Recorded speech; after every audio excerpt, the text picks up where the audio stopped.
Hello everyone, U P S C mind game ಚಾನಲ್ಗೆ ನಿಮಗೆಲ್ಲರಿಗೂ ಸ್ವಾಗತ. ಇವತ್ತು ಎಕನಾಮಿಯಲ್ಲಿ ಈಸಿ ಮತ್ತು ಇಂಟ್ರೆಸ್ಟಿಂಗ್ ಆದಂಥ ಒಂದು ವಿಷಯ ಮಾರ್ಕೆಟ್ ಬಗ್ಗೆ ನಾವು ಡಿಸ್ಕಸ್ ಮಾಡೋಣ. ಮಾರ್ಕೆಟ್ ಅಂತಂದರೆ ಏನು? ಎಲ್ಲ ಕಡೆ ನೀವು ಕೇಳಿರಬಹುದು ಮಾರ್ಕೆಟ್ ಅಂತೆಲ್ಲ. ನಮ್ಮ ಒಂದು ತಲೆಯಲ್ಲಿ ಮಾರ್ಕೆಟ್ ಅಂತ ಶಬ್ದವನ್ನು ಕೇಳಿದ ತಕ್ಷಣ ನಮ್ಮ ಊರಿಂದು ಸಿಟಿದು ಮಾರ್ಕೆಟ್ ನೆನಪಿಗೆ ಬರುತ್ತೆ. ಒಂದು ಫಿಸಿಕಲ್ ಪ್ಲೇಸ್ ಥರ ನಮ್ಗೆ ಅನಿಸುತ್ತೆ. ಆದರೆ market is not only A physical space ಅಲ್ವಾ? ಫಿಸಿಕಲ್ ಸ್ಪೇಸ್ ಮಾತ್ರ ಅಲ್ಲ, ನಾವು ಚಿಕ್ಕಂದಿನಿಂದ ಕೆಲವೊಂದು ಜಾಗಗಳನ್ನು ಮಾರ್ಕೆಟ್ ಅನ್ನೋ ಶಬ್ದಕ್ಕೆ ಜೋಡಿಸ್ಕೊಂಡಿರ್ತೀವಿ. ಆದರೆ ಎಕನಾಮಿಯಲ್ಲಿ ಮಾರ್ಕೆಟ್ ಅಂತಂದ್ರೆ ಏನು? It means any platform where buyers and sellers interact to exchange goods and services. ಯಾವುದೇ ಒಂದು ಪ್ಲ್ಯಾಟ್ಫಾರ್ಮ್ ಇರಬಹುದು, ಇದು ಒಂದು ಪ್ಲ್ಯಾಟ್ಫಾರ್ಮ್. ಅದು ಆಫ್ಲೈನ್ ಆಗಿರಬಹುದು, ಆನ್ಲೈನ್ ಆಗಿರಬಹುದು. ಅಲ್ಲಿ ಒಬ್ಬ ಬಯರ್ ಇದ್ದಾನೆ, ಇನ್ನೊಬ್ಬ ಸೆಲ್ಲರ್ ಇದ್ದಾನೆ ಅಲ್ವಾ? ಬಯ್ಯರಿಗೆ ಏನೋ ಬೇಕು, ಇವನಿಗೇನೋ ಬೇಕು. ಇವನು ಅವಾಗ ಕೇಳ್ತಾನೆ, ಏನೋ ಬೇಕು ನಿಮಗೆ ಅಂತ ಕೇಳ್ತಾನೆ. ಆವಾಗ ಡಿಮ್ಯಾಂಡ್ ಏನು ಅಂತ ಗೊತ್ತಾಗುತ್ತೆ ಅಲ್ವಾ? ಡಿಮ್ಯಾಂಡ್ ಗೊತ್ತಾದಾಗ ಅದನ್ನು ಇವನು ಸಪ್ಲೈ ಮಾಡ್ತಾನೆ ಸೆಲ್ಲರ್. ಆ ಒಂದು ಇಂಟರಾಕ್ಷನ್ ನಡೀತಲ್ವಾ? ಸೊ ಆ ಒಂದು ಪ್ಲ್ಯಾಟ್ಫಾರ್ಮಿಗೆ ನಾವು ಮಾರ್ಕೆಟ್ ಅಂತ ಕರೀತೇವೆ. Buyers and sellers interact to exchange goods and services. Goods ಸರಕು, ಸೇವೆಗಳು ಯಾವುದಾದ್ರೂ ಆಗಿರಬಹುದು. ಉದಾಹರಣೆಗೆ ವೆಜಿಟೇಬಲ್ ಮಂಡಿ, ನಮ್ಮ ಹಳ್ಳಿಯಲ್ಲಿ ತರಕಾರಿ ಹಣ್ಣುಗಳ ಸಂತೆ ಇರಬಹುದು. ಅಮೆಝಾನ್, ಫ್ಲಿಪ್ಕಾರ್ಟು ಅದು ಮಾರ್ಕೆಟೇ. ಸ್ಟಾಕ್ ಮಾರ್ಕೆಟ್ ಸಹ ಮಾರ್ಕೆಟು. ಅದೇ ರೀತಿ ನಮ್ಮ ಮೊಬೈಲ್ಗಳಲ್ಲಿ ಪ್ಲೇ ಸ್ಟೋರ್ ಇದೆ, ಆ್ಯಪ್ ಸ್ಟೋರ್ ಇದೆ. ಅಲ್ಲೂ ಸಹ ನಾವು ಪರ್ಚೇಸ್ ಮಾಡ್ತೇವೆ ಎಷ್ಟೋ ಬೇರೆ ಬೇರೆ ರೀತಿಯ ಗೂಡ್ಸ್ ಆ್ಯಂಡ್ ಸರ್ವಿಸನ್ನು. ಅದು ಸಹ ಮಾರ್ಕೆಟ್ ಹೌದು. So market exist when ever buying and selling happens. Buying ಮತ್ತು ಸೆಲ್ಲಿಂಗು ಎಲ್ಲೆಲ್ಲ ಆಗ್ತಾ ಇರುತ್ತೋ ಅಲ್ಲೆಲ್ಲ ಮಾರ್ಕೆಟ್ ಇದೆ ಅಂತ ನಾವು ಅಂದ್ಕೋಬಹುದು. ಹೇಗಿರುತ್ತೆ ಹಾಗಾದರೆ market structure? Market structure refers to how an industry or market is organised. ಒಂದು ಇಂಡಸ್ಟ್ರಿ ಅಥವಾ ಮಾರ್ಕೆಟ್ ಹೇಗೆ ಆರ್ಗನೈಸ್ ಆಗಿದೆ ಅಂತ ಹೇಳೋದು ಅಥವಾ ಅದ್ರ ಬಗ್ಗೆ ರೆಫರ್ ಮಾಡೋದು ಯಾವುದು? Market structure. ಏನೇನು ಬರುತ್ತೆ ಆ ಸ್ಟ್ರಕ್ಚರಲ್ಲಿ? ಒಂದು, number of buyers and sellers. Buy ಮಾಡೋರು ಯಾರು, ಸೆಲ್ಲರ್ಸ್ ಯಾರು, ಎಷ್ಟು ಜನ ಇದ್ದಾರೆ, ಯಾವ ಥರ ಪ್ರಾಡಕ್ಟ್ ಬೇಕು, ನೇಚರ್ ಆಫ್ ಪ್ರಾಡಕ್ಟ್ಸು, ಕಾಂಪಿಟೇಷನ್ ಯಾವ ಥರ ಇದೆ, ಮತ್ತು ಯಾರು ಬೇಕಾದರೂ ಆ ಮಾರ್ಕೆಟಲ್ಲಿ ಎಂಟ್ರ್ ಆಗಬಹುದಾ, ಎಕ್ಸಿಟ್ ಆಗ್ಬಹುದಾ ಅಲ್ವಾ? ಮತ್ತು ಪ್ರೈಸ್ ಕಂಟ್ರೋಲ್ ಹೇಗಾಗುತ್ತೆ, ಇದ್ರ ಬಗ್ಗೆ ನಾಲೆಜ್ ಮತ್ತು ಇನ್ಫಾರ್ಮೇಷನ್ ಜನರಿಗೆ ಯಾವ ಥರ ಇದೆ, ಸೆಲ್ಲರ್ಸ್ ಬಯರ್ಸ್ ಎರಡೂ ಕಡೆಯಿಂದ ನಾಲೆಜ್ ಇನ್ಫಾರ್ಮೇಷನ್ ಯಾವ ಥರ ಇದೆ ಅನ್ನೋದನ್ನು ಮಾರ್ಕೆಟ್ ಸ್ಟ್ರಕ್ಚರಲ್ಲಿ ನಾವು ನೋಡ್ತೇವೆ. ನೀವು ಸ್ಟ್ರಕ್ಚರನ್ನು ಬರ್ಕೊಳ್ಬೇಕು ಅಂತ ಇಂಪಾರ್ಟೆಂಟ್ ಅಂತಲ್ಲ, ಆದರೆ ಮಾರ್ಕೆಟ್ ಅಂತಂದರೆ ಏನು ಅಂತ ಇದು ಡೆಫಿನೇಷನ್ ಗೊತ್ತಿರಲಿ.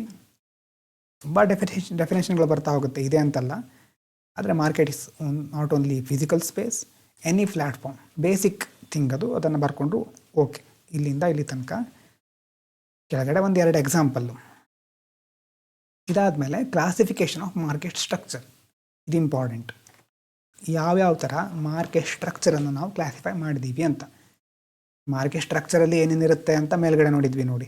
ಇದರ ಆಧಾರದ ಮೇಲೆ ನಾವು ಮಾರ್ಕೆಟನ್ನು ಕ್ಲಾಸಿಫೈ ಮಾಡ್ತಾ ಹೋಗಿದ್ದೇವೆ. ಇಲ್ಲಿ ಬೇರೆ ಬೇರೆ ಟರ್ಮ್ ಬರ್ತಾ ಹೋಗುತ್ತೆ, ಪ್ರತಿಯೊಂದನ್ನು ಸಹ ನಾವು ಡೀಟೇಲ್ ಆಗಿ ನೋಡ್ತೇವೆ. Perfect competition, zero competition, imperfect competition, oligopoly, ಏನೇನು ಇದು ಎಲ್ಲ ಏನೇನು ಅಂತ ನೋಡ್ತಾ ಹೋಗೋಣ. ಈ ಕ್ಲಾಸಿಫಿಕೇಷನನ್ನು ಬರೆದಿಟ್ಕೋಬೇಕು, ಬೇಕಿದ್ರೆ ಪಾಸ್ ಮಾಡಿ ಬರ್ಕೊಳ್ಳಿ. ಏನು ಅಂತ ಒಂದೊಂದಾಗಿ ನೋಡೋಣ. ಇದೆಲ್ಲದರ ಬಗ್ಗೆ ಲಾಸ್ಟಲ್ಲಿ ಒಂದು ಸಮರಿ ಟೇಬಲ್ ಥರ ಕೊಟ್ಟಿದ್ದೇನೆ. ಆವಾಗ ಅದನ್ನು ನೀವು ರೆಫರ್ ಮಾಡಿ ಕಂಪ್ಲೀಟ್ ಪಿಕ್ಚರನ್ನು ನೀವು ತಂದುಕೊಳ್ಬಹುದು. ಮೊದಲನೇದು ಪರ್ಫೆಕ್ಟ್ ಕಾಂಪಿಟೇಷನ್. ಪರ್ಫೆಕ್ಟ್ ಕಾಂಪಿಟೇಷನ್ ಅಂತಂದರೆ ಐಡಿಯಲ್ ಮಾರ್ಕೆಟ್. ಆದರೆ ಇದು ಯಾವಾಗಲೂ ಇರೋದಿಲ್ಲ. Almost never 100% real. ಆಲ್ಮೋಸ್ಟ್, ಆದರೆ 100% ರಿಯಲ್ ಆಗಿರೋದಿಲ್ಲ. ನೋಡಿ ಫೀಚರ್ಸ್ ಹೇಗಿರುತ್ತೆ ಅಂತ ನೋಡಿದಾಗ ಅರ್ಥ ಮಾಡ್ಕೋಬಹುದು. ಇಲ್ಲಿ ಅಗ್ರಿಕಲ್ಚರ್ ಸ್ವಲ್ಪ ಇದಕ್ಕೆ ಕ್ಲೋಸ್ ಆಗಿರುವಂಥ ಒಂದು ಎಕ್ಸಾಂಪಲ್ಲು. ಫೀಚರ್ಸ್ ನೋಡಿದಾಗ ನಿಮ್ಗೆ ಗೊತ್ತಾಗಬಹುದು. ಬಯರ್ಸ್ ಮತ್ತು ಸೆಲ್ಲರ್ಸ್ ಹೇಗಿರ್ತಾರೆ ಅಂತಂದರೆ ದೊಡ್ಡ ಪ್ರಮಾಣದಲ್ಲಿರ್ತಾರೆ. There is large number of buyers and sellers. ಅಂತಂದರೆ no single participant can influence price. ಎರಡು ಕಡೆ ಮಾರ್ಕೆಟ್ ಅಂತಂದರೆ 2 ಸೈಡು. ಈ ಕಡೆ ಬಯರ್ ಇದ್ದಾರೆ, ಈ ಕಡೆ ಸೆಲ್ಲರ್ ಇದ್ದಾರೆ. ಬಯರು ಜಾಸ್ತಿ ಇದ್ದಾರೆ, ಸೆಲ್ಲರು ಜಾಸ್ತಿ ಇದ್ದಾರೆ. ಹಾಗಾಗಿ ಯಾವುದೇ ಒಬ್ಬ ವ್ಯಕ್ತಿ ಬಂದು ಇಡೀ ಮಾರ್ಕೆಟನ್ನು ಹ್ಯಾಂಡಲ್ ಮಾಡಲಿಕ್ಕೆ ಆಗೋದಿಲ್ಲ, ಕಂಟ್ರೋಲ್ ತೆಗೆದುಕೊಳ್ಳಿಕ್ಕೆ ಆಗೋದಿಲ್ಲ. ಇನ್ಫ್ಲುಯೆನ್ಸ್ ಮಾಡಲಿಕ್ಕಾಗೋದಿಲ್ಲ. ಯಾಕಂದರೆ ತುಂಬ ಜನ ಇರೋದು ಇದು. APMCಯಲ್ಲಿ ಬೇರೆ ಬೇರೆ ಕ್ರಾಪ್ಸ್ಗಳಿರುತ್ತೆ ನೋಡಿದ್ರಾ? ಕ್ರಾಪ್ಸ್ಗಳಿಗೆ ಅಲ್ಲಿ ಪ್ರೊಡಕ್ಷನ್ ಅಥವಾ ಅದರ ಬಗ್ಗೆ ಸೆಲ್ಲಿಂಗ್ ಯೂನಿಟ್ಟು ಅದೆಲ್ಲ ಇರ್ಬೋದು, ನೀವು ನೋಡಿರ್ಬೋದು. ಹಾಗಾಗಿ ಇಲ್ಲಿ ಒಬ್ಬರೇ ಬೈಯರ್ಸ್ ಇರೋದಿಲ್ಲ, ಒಬ್ಬರೇ ಸೆಲ್ಲರ್ಸು ಇರೋದಿಲ್ಲ. Large number of buyers and sellers ಮೊದಲನೇ ಫೀಚರ್. ಇದಾದಮೇಲೆ ಹೋಮೋಜಿನಿಯಸ್ ಪ್ರಾಡಕ್ಟ್ ಅಂತಂದರೆ ಒಂದು ಮಾರ್ಕೆಟಲ್ಲಿ, ಈಗ ರೈಸ್ ಮಾರ್ಕೆಟ್ನಲ್ಲಿ ಸೇಲ್ ಆಗೋದು ಯಾವುದು? ರೈಸು. ಅದಾದಮೇಲೆ ವೀಟು, ಮಿಲ್ಕು, ಈ ಥರ ಬೇರೆ ಬೇರೆ ರೀತಿ ಪ್ರಾಡಕ್ಟ್ಸ್ ಆರ್ ಐಡೆಂಟಿಕಲ್. ಅಕ್ಕಿ ಮಾರುಕಟ್ಟೆಗೆ ಹೋದರೆ ಅಥವಾ ಒಂದು ದೊಡ್ಡ ಹೋಲ್ಸೇಲ್ ಶಾಪಿಗೆ ಹೋದರೆ ಸಿಗುತ್ತೆ ನಿಮಗೆ. ಅದನ್ನು ಬೈ ಮಾಡೋರು ಜಾಸ್ತಿ ಇರ್ತಾರೆ, ಕೊಂಡ್ಕೊಳ್ಳೋರು ಅಥವಾ ಸೆಲ್ ಮಾಡೋರು ಜಾಸ್ತಿ ಇರ್ತಾರೆ. Products are identical. ಮತ್ತು free entry and exit. Exit ಅಂತಂದರೆ ಯಾರೇ ಆದರೂ ಇದನ್ನು ಸ್ಟಾರ್ಟ್ ಮಾಡ್ಬೋದು, ಸ್ಟಾಪ್ ಮಾಡ್ಬೋದು. ಅಂತಂದರೆ ಉದಾಹರಣೆಗೆ ಫಾರ್ಮಿಂಗಲ್ಲಿ ಅಥವಾ ವೆಜಿಟೇಬಲ್ ಸಪ್ಲೈಯಲ್ಲಿ ನೋಡಿ, ಒಂದು ಹಳ್ಳಿಯಲ್ಲಿ ಒಬ್ಬ ರೈತ ಯಾವುದೋ ಒಂದು ಬೆಳೆಯನ್ನು ಬೆಳೆದಿರ್ತಾನೆ. ಬೆಳೆದ ಮೇಲೆ ಅವನು ಅದನ್ನು APMCಗೆ ಹೋಗಿ ಮಾರಾಟ ಮಾಡ್ಬೋದು. ಫ್ರೀ ಎಂಟ್ರಿ ಅಂತಂದರೆ ಆ ರಿಜಿಸ್ಟ್ರೇಷನ್ ಫೀಗಳು ಅದೆಲ್ಲ ಬೇರೆ, ಆದರೆ ಅವಕಾಶ ಇದೆ, ರೆಸ್ಟ್ರಿಕ್ಷನ್ಸ್ ಇಲ್ಲ. ರೆಸ್ಟ್ರಿಕ್ಷನ್ಸ್ ಅಂತಂದರೆ ಏನೇ ಮಾಡಿದ್ರೂ ನಿಮಗಿಲ್ಲಿ ಅವಕಾಶ ಇಲ್ಲ ಅನ್ನುವಂಥ ಯಾವುದೇ ಸಂದರ್ಭದಲ್ಲಿ ಬರೋದಿಲ್ಲ. Anyone can stop selling. Start ಮಾಡ್ಬೋದು, ಸ್ಟಾಪ್ ಮಾಡ್ಬೋದು. ಇನ್ನು ಪರ್ಫೆಕ್ಟ್ ನಾಲೆಜ್ ಬಗ್ಗೆ ನೋಡೋದಾದರೆ ಬಯರ್ಸ್ ನೋ ಪ್ರೈಸ್ ಎವ್ರಿವೇರ್. ಈಗ MSP ಅಂತ ಇದೆ, ಮಿನಿಮಮ್ ಸಪೋರ್ಟ್ ಪ್ರೈಸು. ಸರ್ಕಾರ ಪ್ರತಿ ವರ್ಷ ಅದರ ಬಗ್ಗೆ ಬಿಡುಗಡೆ ಮಾಡ್ತಾ ಇರುತ್ತೆ. ಅದನ್ನು ಫಾರ್ಮರ್ಗಳು ಚೆಕ್ ಮಾಡಬಹುದು, ಆನ್ಲೈನಲ್ಲಿ ನಮಗೆ ಅದರ ಮಾಹಿತಿ ಸಿಗುತ್ತೆ. ಹಾಗಾಗಿ ನಾಲೆಜ್ ಇದೆ ಇದ್ರ ಬಗ್ಗೆ. ಬೈಯರ್ಸು, ಖರೀದಿ ಮಾಡೋರು ಪ್ರೈಸನ್ನು ತಿಳ್ಕೊಬಹುದು, ಸೆಲ್ಲರ್ಸ್ಗಳು ಸಹ, ಉದಾಹರಣೆಗೆ ಫಾರ್ಮರ್ಗಳು ಸಹ ಚೆಕ್ ಮಾಡಬಹುದು MSPಗೆ ಸಂಬಂಧಪಟ್ಟ ಹಾಗೆ. ಇನ್ನು perfect mobility of factors. Mobility ಅಂತಂದರೆ ಏನು? ಮೂಮೆಂಟ್. ಒಂದು ಕಡೆಯಿಂದ ಇನ್ನೊಂದು ಕಡೆ ಮೂಮೆಂಟ್ ಆಗೋದು. ಇಲ್ಲಿ labour and capital can move freely. ನಾವು ಮೊದಲು ನೋಡಿದ್ವಿ ಎಕನಾಮಿಕ್ ಫ್ಯಾಕ್ಟರ್ಸ್. ಲೇಬರ್ ಬೇಕು ಮತ್ತು ಕ್ಯಾಪಿಟಲ್ ಬಹಳ ಇಂಪಾರ್ಟೆಂಟು. ಈ ಒಂದು ಎರಡು ಅಂಶಗಳು ಫ್ರೀಯಾಗಿ ಮೂವ್ ಆಗ್ತಾ ಇರುತ್ತೆ. ಲೇಬರು ಯಾಕೆ ಹೇಳಿ, ಒಂದು ಫಾರ್ಮಿಂದ ಇನ್ನೊಂದು ಫಾರ್ಮಿಗೆ ಶಿಫ್ಟ್ ಆಗ್ತಾರೆ. Labour shift from one firm to another. So mobility ಇಲ್ಲಿ ಜಾಸ್ತಿ ಇದೆ. Perfect mobility of factors. ಇನ್ನು ನೋ ಟ್ರಾನ್ಸ್ಪೋರ್ಟೇಷನ್ ಕಾಸ್ಟ್ ಅಂದರೆ ನೀವು ಅಂದ್ಕೊಂಡಿರೋ ಆ ಥರ ಅದಲ್ಲ. ಇದು ಥಿಯರಿಟಿಕಲ್ ಅಸಂಪ್ಷನ್. ಇಷ್ಟು ಜಾಸ್ತಿ ನಾವಿಲ್ಲಿ ನೋಡ್ತಾ ಇರೋದು. ಎಲ್ಲ ಕಡೆ ಪ್ರೈಸ್ ಒಂದೇ ಥರ ಇರೋದ್ರಿಂದ ಸ್ವಲ್ಪ ಎಕ್ಸ್ಟ್ರಾ ಎಫೆಕ್ಟ್ ಆಗೋದಿಲ್ಲ ಅಂತ ಹೇಳ್ತಾರೆ. ಆದರೆ ಅಗ್ರಿಕಲ್ಚರ್ ಹತ್ತಿರ ಬರ್ತಾ ಇದೆ. ಆದರೆ ಈ ಥರ ಒಂದು ಸಿಸ್ಟಮ್ ನೆವರ್ 100% ರಿಯಲ್ ಅಂತ ನೋಡಿದ್ವಲ್ವ. ಪರ್ಫೆಕ್ಟ್ ಕಾಂಪಿಟೇಷನ್ ಅಂತಂದರೆ ಟ್ರಾನ್ಸ್ಪೋರ್ಟೇಷನ್ ಕಾಸ್ಟ್ ಇರಲೇಬಾರ್ದು. ಆವಾಗ ಎಲ್ರಿಗೂ ಸೇಮ್ ಪ್ರೈಸು ಫಿಕ್ಸ್ ಆಗಿರುತ್ತೆ. ಆವಾಗ ಕಾಂಪಿಟೇಷನ್ನು ಯಾವ ಕಡೆ ಹೋದರೆ ಅದನ್ನು ಖರೀದಿ ಮಾಡಿದ್ರೆ ನಮ್ಗೆ ಈಸಿ ಆಗುತ್ತೆ ಅಂತ ಗೊತ್ತೇ ಆಗೋದಿಲ್ಲ. ಸೇಮ್ ಪ್ರೈಸ್ ಎವ್ರಿವೇರ್ ಅನ್ನೋದು ಒಂದು ಥಿಯರಿಟಿಕಲ್ ಅಸಂಪ್ಷನ್ ಅಷ್ಟೇ ಇದು. ಇನ್ನು ಪ್ರೈಸ್ ಟೇಕರ್ ಅಂತಂದರೆ ಫರ್ಮ್ಸ್ ಎಕ್ಸೆಪ್ಟ್ ಮಾರ್ಕೆಟ್ ಪ್ರೈಸ್. ಬೇರೆ ಬೇರೆ ಫರ್ಮರ್ಗಳು ಮಾರ್ಕೆಟ್ ಪ್ರೈಸನ್ನು ಎಕ್ಸೆಪ್ಟ್ ಮಾಡ್ಕೊಳತ್ವೆ based on supply and demand. ಆದರೆ ಫಾರ್ಮರ್ಸ್ ಕೆನಾಟ್ ಸೆಟ್ ಪ್ರೈಸ್. ನೀವು ಒಂದು ಬೆಳೆನ ಬೆಳೆದಿರ್ತೀರಿ, ನೀವು ಹೇಳಿದ ಬೆಳೆಗೆ ಅಲ್ಲಿ ಮಾರಾಟ ಆಗಿಬಿಡುತ್ತಾ? ಆಗೋದಿಲ್ಲ. ಅದಕ್ಕೆ ಎಷ್ಟು ಬೇಡಿಕೆ ಇದೆ, ಎಷ್ಟು ಜನರು ಅದನ್ನು ಬಯಸ್ತಾ ಇದ್ದಾರೆ, ಯಾವ್ಯಾವ ಪ್ರದೇಶದಲ್ಲಿ ಅದು ಬಯಸ್ತಾ ಇದ್ದಾರೆ, ಅದಕ್ಕಾಗುವಂಥ ಕಾಸ್ಟು ಎಲ್ಲವನ್ನು ಡಿಸೈಡ್ ಮಾಡಿ ಮುಂದೆ ಬೆಲೆಯನ್ನು ತೀರ್ಮಾನ ಮಾಡಬೇಕಾಗತ್ತೆ. So price decided by market, not seller. ಮಾರುಕಟ್ಟೆನೇ ಪ್ರೈಸನ್ನು ಡಿಸೈಡ್ ಮಾಡುತ್ತೆ ಇಲ್ಲಿ. ಇದು perfect competition. Ideal market almost ಇರುತ್ತೆ, ಆದರೆ 100% ರಿಯಲ್ ಇರೋದಿಲ್ಲ. ಅಗ್ರಿಕಲ್ಚರ್ ಅನ್ನೋದು ಒಂದು ಕ್ಲೋಸೆಸ್ಟ್ ಎಕ್ಸಾಂಪಲ್ ಇದಕ್ಕೆ. ಇನ್ನೊಂದು example, government tries to move agriculture markets towards perfect competition using. ಸರ್ಕಾರ ಸಹ ಅಗ್ರಿಕಲ್ಚರನ್ನು ಪರ್ಫೆಕ್ಟ್ ಕಾಂಪಿಟೇಷನ್ ಮಾಡಬೇಕು ಅಂತ ಅಂದ್ಕೊಳ್ತಾ ಇದೆ. ನಾಮ್ ಅಂತ ಕೇಳಿರ್ಬೋದು, electronic national agriculture market, MSP as reference price, Kisan apps showing mandi rates. ಇದೆಲ್ಲದರ ಮೂಲಕ ಇದನ್ನು ಪರ್ಫೆಕ್ಟ್ ಕಾಂಪಿಟೇಷನ್ ಮಾಡಬೇಕು ಅನ್ನುವಂಥ ಪ್ರಯತ್ನವನ್ನು ಸರ್ಕಾರ ಮಾಡ್ತಾ ಇರುತ್ತೆ. ಹಾಗಾದರೆ ಯಾರು ಪ್ರೈಸನ್ನು ಡಿಸೈಡ್ ಮಾಡೋರು? Who decides price here? Market forces of demand and supply. ಎಷ್ಟು ಪೂರೈಕೆ ಇದೆ, ಎಷ್ಟು ಬೇಡಿಕೆ ಇದೆ ಅನ್ನೋದ್ರ ಆಧಾರದ ಮೇಲೆ ಪ್ರೈಸ್ ಡಿಸೈಡ್ ಆಗುತ್ತೆ. Can seller charge more? Seller ಜಾಸ್ತಿ ಚಾರ್ಜ್ ಮಾಡಲಿಕ್ಕಾಗತ್ತಾ? ಆಗುತ್ತೆ, ಆದರೆ ಅವನಿಗೆ ಅದರಿಂದ ಉಪಯೋಗ ಇಲ್ಲ. ಹಾಗಾಗಿ ನಾವು ಹೇಳ್ಬೋದು ನೋ ಅಂತ. ಒಂದು ವೇಳೆ ಅವನು ಪ್ರೈಸ್ ಜಾಸ್ತಿ ಮಾಡಿದರೆ consumer will buy from others. Price ಕಡಿಮೆ ಎಲ್ಲಿದೆಯೋ ಅಲ್ಲಿ ಹೋಗಿ ಪರ್ಚೇಸ್ ಮಾಡ್ತಾರೆ ಅಷ್ಟೇ. Does 100% perfect competition exist in real world?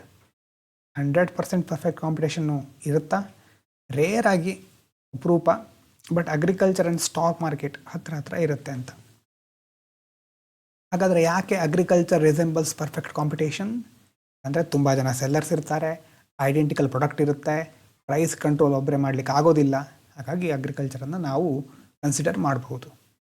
ಇದ್ಯಾವುದು ಪರ್ಫೆಕ್ಟ್ ಕಾಂಪಿಟೇಷನ್.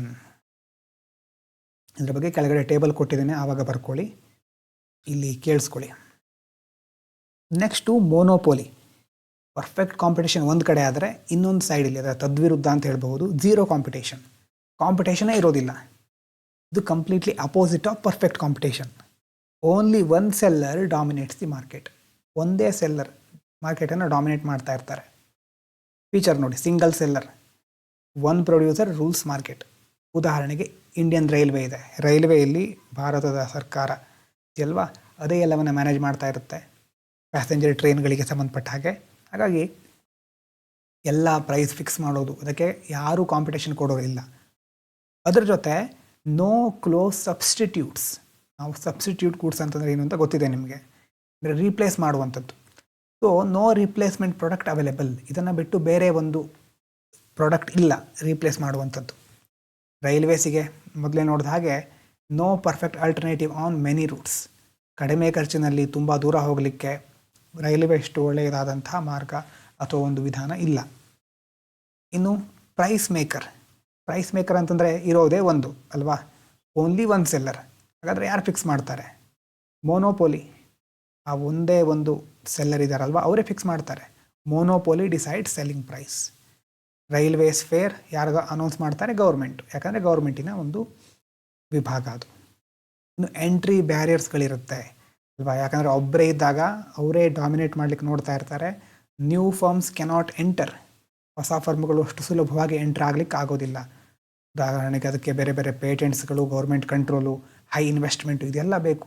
ಅಷ್ಟು ಸುಲಭವಾಗಿ ಆಲ್ರೆಡಿ ಇರುವಂಥ ಇಂಡಸ್ಟ್ರಿಯನ್ನು ಅದರ ಒಳಗಡೆ ಹೋಗಿ ಅಲ್ಲಾಡಿಸ್ಲಿಕ್ಕೆ ಸಾಧ್ಯ ಆಗೋದಿಲ್ಲ.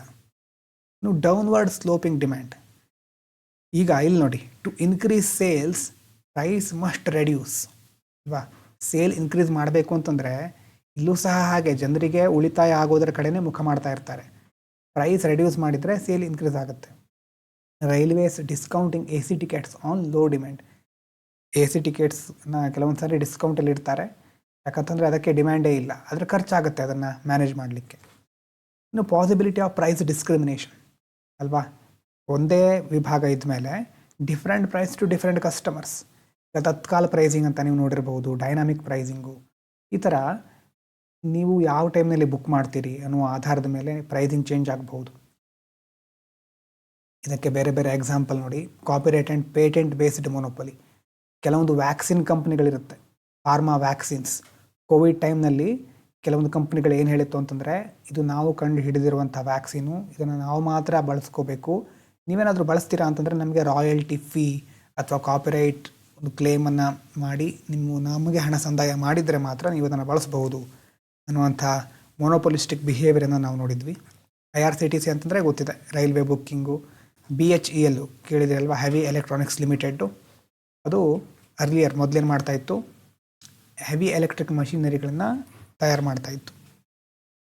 ಹಾಗಾದರೆ ಹೇಳಿ, why monopoly price is high? Price ಯಾಕೆ ಜಾಸ್ತಿ ಇರುತ್ತೆ ಹೇಳಿ? ಯಾಕಂದರೆ ದರ್ ಇಸ್ ನೋ ಕಾಂಪಿಟೇಷನ್. ಒಂದೇ ವಿಭಾಗ ಇದೆ, ಆ ಒಂದೇ ಸಂಸ್ಥೆ ಎಲ್ಲ ಪ್ರೈಸನ್ನು ಕಂಟ್ರೋಲ್ ಮಾಡ್ತಾ ಇರುತ್ತೆ.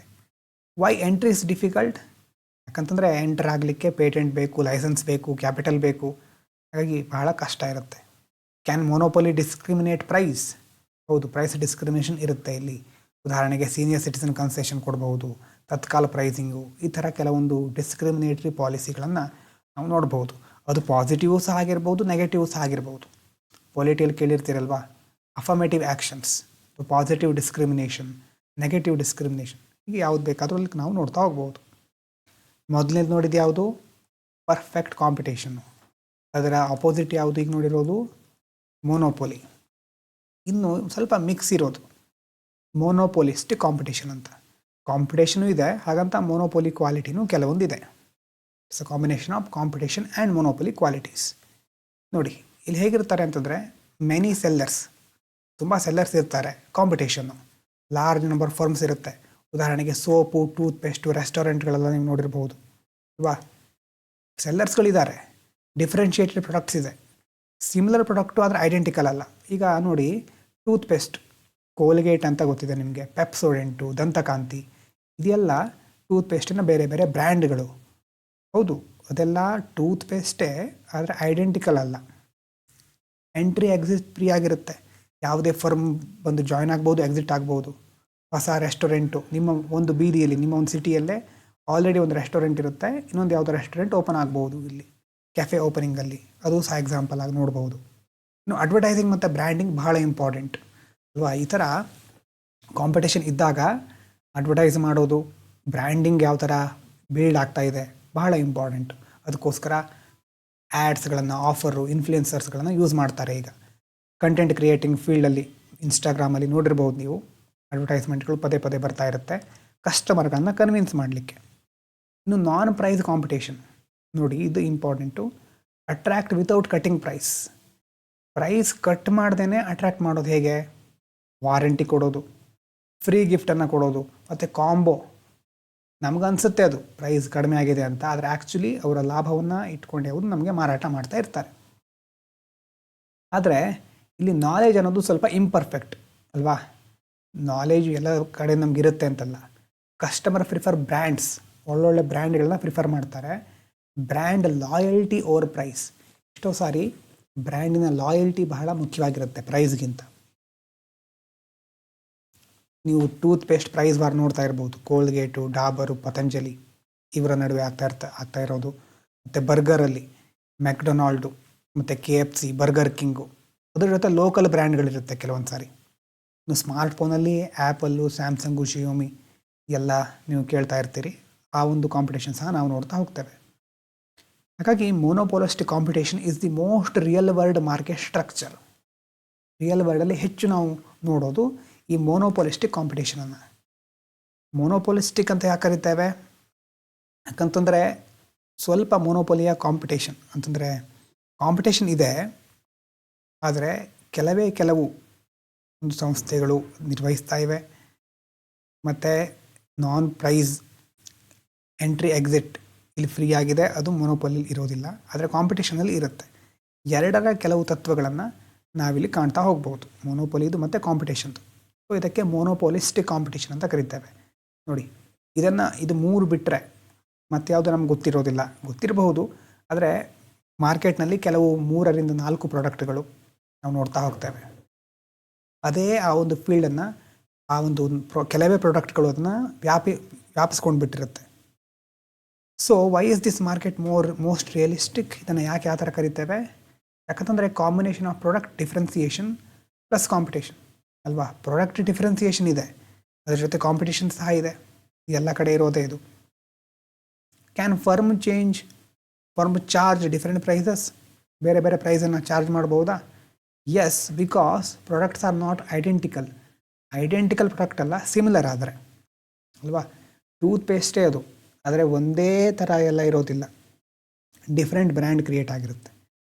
ಈಗ ಮೊದಲನೇದು ಪರ್ಫೆಕ್ಟ್ ಕಾಂಪಿಟೇಷನ್ನು, ಆಮೇಲೆ ಮೋನೋಪೋಲಿ, ಈಗ ಮೋನೋಪೋಲಿಸ್ಟಿಕ್ ಕಾಂಪಿಟೇಷನ್.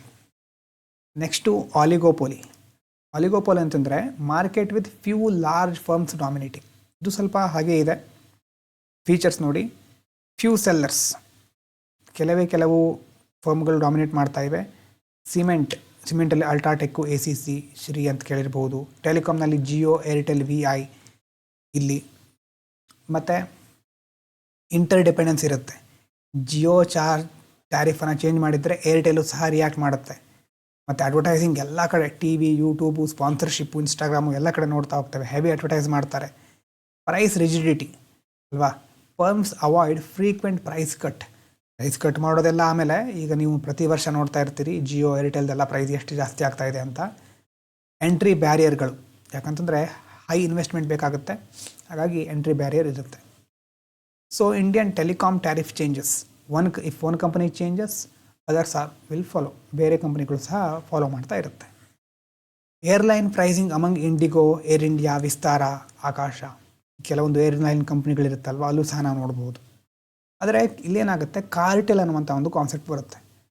ಕಾರ್ಟೆಲ್ ಅಂತಂದರೆ when firm secretly join together. ಈಗ ಏರ್ಟೆಲ್ ಇದೆ, ಜಿಯೋ ಇದೆ, ಅವ್ರ ಒಳಗಡೆ ಒಪ್ಪಂದ ಮಾಡಿಕೊಂಡು ನೀವು ಪ್ರೈಸ್ ಜಾಸ್ತಿ ಮಾಡಿ ಮೊದಲು, ನಂತರ ನಾವು ಮಾಡ್ತೇವೆ. ಕಸ್ಟಮರಿಗೆ ಆವಾಗ ಚಾಯ್ಸ್ ಇರೋದಿಲ್ಲ. ಯಾವುದಾದ್ರೂ ನಮ್ಮಲ್ಲಿ ಎರಡರಲ್ಲಿ ಒಂದನ್ನು ಚೂಸ್ ಮಾಡಲೇಬೇಕು. ಇಬ್ಬರು ಮಾತಾಡಿಕೊಂಡು ಹೀಗೆ ಮಾಡ್ತಿದ್ದಾರೆ ಅಂತಲ್ಲ ನಾನು ಹೇಳ್ತಿರೋದು, ಎಕ್ಸಾಂಪಲ್ ಇದು. ಕಾರ್ಟೆಲ್ ಅಂತಂದರೆ ಫರ್ಮ್ಗಳು ಸೀಕ್ರೆಟಾಗಿ ಟುಗೆದರ್ ಜಾಯ್ನ್ ಆಗ್ತಾ ಇರುತ್ತೆ, ಪ್ರೈಸನ್ನು ಫಿಕ್ಸ್ ಮಾಡ್ಕೊಳ್ಳುತ್ತೆ, ಅದ್ರ ಮೂಲಕ ಸಪ್ಲೈ ಕಂಟ್ರೋಲ್ ಮಾಡುತ್ತೆ. ಕಾಂಪಿಟೇಷನ್ ಇರೋದಿಲ್ಲ, ಅವರೊಳಗಡೆ ಒಪ್ಪಂದ ಆಗಿರೋ ರೀತಿ.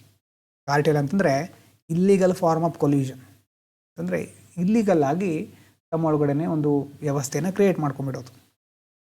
OPEC controls crude oil output and price. Crude ಆಯಿಲ್ಗೆ ಸಂಬಂಧಪಟ್ಟ ಹಾಗೆ ಒಪೆಕ್ ಕಂಟ್ರಿಗಳನ್ನು ನೀವು ಕೇಳಿರಬಹುದು. ಹಾಗಾದರೆ ಆಲಿಗೋಪೋಲಿ ಆಲ್ವೇಸ್ ಹಾರ್ಮ್ಫುಲ್ಲ? ಯಾವಾಗಲೂ ಹಾರ್ಮ್ಫುಲ್ಲ ಇದು ಅಲ್ಲ. ಕಾಂಪಿಟೇಷನ್ ಇರೋದ್ರಿಂದಾನೇ ಪ್ರೈಸು ರೆಡ್ಯೂಸ್ ಆಗುತ್ತೆ. ಆದರೆ ಕೊಲ್ಯೂಷನ್ ಮಾಡ್ಕೊಂಡ್ಬಿಟ್ರೆ ಪ್ರೈಸ್ ಜಾಸ್ತಿ ಆಗಿಬಿಡುತ್ತೆ. ಕಾರ್ಟೆಲ್ ಆಗಿಬಿಟ್ರೆ ಪ್ರೈಸ್ ಜಾಸ್ತಿ ಆಗಿಬಿಡುತ್ತೆ. Are firms interdependent? ಹೌದು, yes. One firm decision affect others.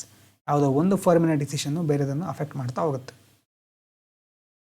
ಇನ್ನು ಡ್ಯುಯೋಪೋಲಿ ಅಂತಂದರೆ special case of oligopoly. Only 2 firms dominate the market. Pepsi, Coca Cola, Airbus, Boeing, Visa, Mastercard, ಈ ಥರ ಕೆಲವೊಂದು ಎಕ್ಸಾಂಪಲನ್ನು ಕೊಡ್ಬೋದು. ಈಗ ಪೆಪ್ಸಿ, ಕೋಕೋ-ಕೋಲಾ ಇದೆ ಅಲ್ವಾ. ಈ ಕೋಕ್ ಅಲ್ಲಿ ನೀವು ಇರೋದೇ 2 ಚಾಯ್ಸ್. Only 2 firms. ಡ್ಯುಯೋ ಅಂತಂದರೆ 2, ಎರಡೇ ಚಾಯ್ಸ್ ಇರೋದು ನಿಮ್ಮ ಹತ್ರ, ಬೇರೆ ಚಾಯ್ಸ್ ಇಲ್ಲ. ಆವಾಗ ಆ ಎರಡೇ ಡಾಮಿನೇಟ್ ಮಾಡ್ತಾ ಇರುತ್ತೆ. So each firm monitors other very closely. ಇನ್ನೊಂದು ಏನು ಮಾಡ್ತಾ ಇರುತ್ತೆ ಅಂತ ಮೊದಲನೇ ಫರ್ಮು ಕ್ಲೋಸ್ ಆಗಿ ಭಾಳ ಕೇರ್ಫುಲ್ಲಾಗಿ ಅಬ್ಸರ್ವ್ ಮಾಡ್ತಾ ಇರುತ್ತೆ. ಇದು ಡ್ಯುಯೋಪೋಲಿ. ಇನ್ನು ಮೊನೋಪ್ಸೋನಿ ಅಂತಿದೆ. ಮೊನೋಪ್ಸೋನಿ ಅಂತಂದರೆ ಅಪೋಸಿಟ್ ಆಫ್ ಮೋನೋಪೋಲಿ. ನೋಡಿ, ಮೋನೋಪೋಲಿ ಅಂತಂದ್ರೆ ಏನು ಹೇಳಿ? ಮೋನೋಪೋಲಿಯಲ್ಲಿ buyer ಎಷ್ಟಿರ್ತಾರೆ, seller ಎಷ್ಟಿರ್ತಾರೆ? Buyer, seller. Buyer ಅಂತಂದರೆ ಖರೀದಿ ಮಾಡೋರು. ಬೈಯರ್ ಯಾವಾಗಲೂ ಜಾಸ್ತಿ ಇರ್ತಾರೆ ಒಂದು ಪ್ರಾಡಕ್ಟಿಗೆ, ಆದರೆ ಸೆಲ್ ಮಾಡೋರು ಒಬ್ಬರೇ ಇರ್ತಾರೆ. ಅದು ಮೋನೋಪೋಲಿ ಅಲ್ವಾ, ಒಬ್ಬರೇ ಇರೋರು ಇಲ್ಲಿ. ಆದರೆ ಮೋನೋಪ್ಸೋನಿ ಅಂತಂದರೆ one buyer many sellers. Buy ಮಾಡೋರು ಒಬ್ಬರೇ, ಆದರೆ ಸೆಲ್ ಮಾಡೋರು ತುಂಬ ಜನ ಇದ್ದಾರೆ. ಎಕ್ಸಾಂಪಲ್ಲು ನೋಡಿ, government as only buyer in Indian defence manufacturing. ನಮ್ಮ ದೇಶದಲ್ಲಿ ಡಿಫೆನ್ಸ್ ಮ್ಯಾನುಫ್ಯಾಕ್ಚರಿಂಗ್ ಆದಾಗ ಅದನ್ನು ಬೈ ಮಾಡೋರು ಯಾರು? ಗೌರ್ಮೆಂಟ್ ಮಾತ್ರ. ಮತ್ತು dairy companies buying milk from many farmers. ಒಂದು ಡೈರಿ ಕಂಪ್ನಿ ಇದೆ, ಕಂಪ್ನಿ ಇರೋದು ಒಂದೇ, ಅದು ಏನು ಬೈ ಮಾಡ್ತಾ ಇದೆ? ತುಂಬ ಫಾರ್ಮರ್ಗಳಿಂದ ಮಿಲ್ಕನ್ನು ಬೈ ಮಾಡ್ತಾ ಇದೆ. ಮತ್ತು ಶುಗರ್ ಫ್ಯಾಕ್ಟ್ರಿ ಇರುತ್ತಲ್ವ, ಶುಗರ್ ಕೇನನ್ನು ತುಂಬ ಫಾರ್ಮರ್ಗಳಿಂದ ಅದು ಬೈ ಮಾಡ್ತಾರೆ, ಈ ಥರ. So monopsony, buyers has power to decide price. ಬೈಯರ್ಗಳು ಇಲ್ಲಿ ಪ್ರೈಸನ್ನು ಡಿಸೈಡ್ ಮಾಡ್ತಾರೆ. ಹಾಗಾದರೆ ಏನೇನು ನೋಡಿದ್ವಿ ಇಷ್ಟೊತ್ತು? ಪರ್ಫೆಕ್ಟ್ ಕಾಂಪಿಟೇಷನ್ ಅಂತಂದರೆ ತುಂಬ ಜನ ಸೆಲ್ಲರ್ಸ್ ಇರ್ತಾರೆ, ಪ್ರಾಡಕ್ಟ್ ಐಡೆಂಟಿಕಲ್ ಇರುತ್ತೆ, ಪ್ರೈಸ್ ಕಂಟ್ರೋಲ್ ಆಗೋದಿಲ್ಲ ಅಲ್ವಾ. ತುಂಬ ಜನ ಇರೋದ್ರಿಂದ ಪ್ರೈಸ್ ಯಾರೂ ಕಂಟ್ರೋಲ್ ಮಾಡಲಿಕ್ಕೆ ಆಗೋದಿಲ್ಲ, ಮಾರ್ಕೆಟ್ ಡಿಸೈಡ್ ಮಾಡುತ್ತೆ. ಎಂಟ್ರಿ ಫ್ರೀ ಇರುತ್ತೆ. Example agriculture. ಮೊನೋಪೋಲಿ ಅಂತಂದರೆ ಒಂದೇ ಸೆಲ್ಲರ್ ಇರೋದು, ಪ್ರಾಡಕ್ಟ್ ಯುನೀಕ್ ಆಗಿರುತ್ತೆ, ಪ್ರೈಸ್ ಕಂಟ್ರೋಲ್ ಕಂಪ್ಲೀಟ್ ಆಗಿ ಇವರ ಫರ್ಮ್ನ ಹತ್ರ ಇರುತ್ತೆ, ಮೊನೋಪೋಲಿ ಹತ್ರ ಇರುತ್ತೆ. ಎಂಟ್ರಿ ಬ್ಲಾಕ್ ಮಾಡಿರ್ತಾರೆ, ಪೇಟೆಂಟ್ಗಳು ಮತ್ತು ಬೇರೆ ಬೇರೆದೆಲ್ಲ ಅವಶ್ಯಕತೆ ಇರುತ್ತೆ, licence. Railways example. Monopolist competition ಅಂತಂದರೆ ಸೆಲ್ಲರ್ಸು ಜಾಸ್ತಿ ಇರ್ತಾರೆ, ಪ್ರಾಡಕ್ಟು ಬೇರೆ ಬೇರೆ ಇರುತ್ತೆ, ಡಿಫ್ರೆನ್ಷಿಯೇಟ್ ಇರುತ್ತೆ, ಸ್ವಲ್ಪ ಪ್ರಮಾಣದ ಪ್ರೈಸ್ ಕಂಟ್ರೋಲ್ ಮಾಡ್ಬೋದು, ಎಂಟ್ರಿ ಫ್ರೀ ಇರುತ್ತೆ. Example toothpaste, restaurant. Oligopoly ಅಂತಂದರೆ ಕಡಿಮೆ. ನೋಡಿ, ಇದು ಎರಡು ಡಿಫ್ರೆನ್ಸ್ ನೋಡಿ. ಮೊನೋಪೊಲಿಸ್ಟಿಕ್ ಕಾಂಪಿಟೇಷನಲ್ಲಿ ಮೇಜರ್ ಡಿಫ್ರೆನ್ಸ್ ಏನು? ಸೆಲ್ಲರ್ ಜಾಸ್ತಿ ಇದ್ದರೆ ಮೊನೋಪೊಲಿಸ್ಟಿಕ್ ಕಾಂಪಿಟೇಷನ್ನು, ಅದೇ ಸೆಲ್ಲರ್ ಸ್ವಲ್ಪ ಕಡಿಮೆ ಇದ್ದರೆ ಆಲಿಗೋಪೋಲಿ. ಇಲ್ಲಿ ಐಡೆಂಟಿಕಲು ಇರಬಹುದು, ಡಿಫ್ರೆನ್ಷಿಯೇಟ್ ಇರಬಹುದು ಪ್ರಾಡಕ್ಟು. ಆಲಿಗೋಪೋಲಿಯಲ್ಲಿ ಪ್ರೈಸ್ ಕಂಟ್ರೋಲು ಹೈ ಇರುತ್ತೆ, ಮತ್ತು ಎಂಟ್ರಿ ಸ್ವಲ್ಪ ಡಿಫಿಕಲ್ಟ್ ಆಗಿರುತ್ತೆ. ಟೆಲಿಕಾಮ್ ಇರ್ಬೋದು, ಸಿಮೆಂಟ್ ಸೆಕ್ಟರ್ ಇರ್ಬೋದು, ಎಲ್ಲ ಆಲಿಗೋಪೋಲಿ. ಡ್ಯುಯೋಪೋಲಿ ಅಂತಂದರೆ ಎರಡೇ ಇರೋದು, ಡಿಫ್ರೆನ್ಷಿಯೇಟ್ ಆಗಿರುತ್ತೆ ಪ್ರಾಡಕ್ಟು, ಹೈ ಇರುತ್ತೆ ಪ್ರೈಸ್ ಕಂಟ್ರೋಲು ಅವ್ರ ಹತ್ರನೇ ಇರುತ್ತೆ, ಎಂಟ್ರಿ ಡಿಫಿಕಲ್ಟು, ಪೆಪ್ಸಿ ಮತ್ತು ಕೋಕ್. ಮೊನೋಪ್ಸೋನಿ ಅಂತಂದರೆ ಮೆನಿ ಸೆಲ್ಲರ್ಸ್ ಒನ್ ಬೈಯರ್ ಅಲ್ವಾ. ತುಂಬ ಜನ ಸೆಲ್ಲರ್ ಇದ್ದಾರೆ, ಬೈ ಮಾಡೋರು ಒಬ್ಬರೇ ಇದ್ದಾರೆ, ಪ್ರಾಡಕ್ಟು ಚೇಂಜ್ ಆಗ್ತಾ ಇರುತ್ತೆ, ಬೈಯರ್ ಕಂಟ್ರೋಲ್ ಮಾಡ್ತಾರೆ, ಯಾರು ಅದನ್ನು ಖರೀದಿ ಮಾಡ್ತಾರೋ ಅವರು ಪ್ರೈಸನ್ನು ಕಂಟ್ರೋಲ್ ಮಾಡ್ತಾರೆ, ಮತ್ತು ಎಂಟ್ರಿ ಚೇಂಜ್ ಆಗ್ಬೋದು ಸಿಚುವೇಷನ್ಗೆ ತಕ್ಕ ಹಾಗೆ. ಉದಾಹರಣೆಗೆ ಡಿಫೆನ್ಸ್ ಪ್ರೊಕ್ಯೂರ್ಮೆಂಟ್, ಗೌರ್ಮೆಂಟು ಡಿಫೆನ್ಸ್ ಇಕ್ವಿಪ್ಮೆಂಟನ್ನು ಖರೀದಿ ಮಾಡುತ್ತಲ್ವ, ಬೈ ಮಾಡುತ್ತಲ್ವ, ಆ ರೀತಿ ಸರ್ಕಾರದ ವಿಭಾಗದಿಂದನೇ ಖರೀದಿ ಮಾಡಿದರೂ ಸರ್ಕಾರ ಖರೀದಿ ಮಾಡುತ್ತೆ. ಗೌರ್ಮೆಂಟ್ ಬೈ ಮಾಡೋದನ್ನು ನಾವು ಮೊನೋಪ್ಸೋನಿಗೆ ಕನ್ಸಿಡರ್ ಮಾಡಬಹುದು. ಮತ್ತೆ ಮುಂದಿನ ಕಾನ್ಸೆಪ್ಟನ್ನು ನೆಕ್ಸ್ಟ್ ವೀಡಿಯೋದಲ್ಲಿ ಕಂಟಿನ್ಯೂ ಮಾಡೋಣ. Thank you so much. Stay healthy, stay fantastic.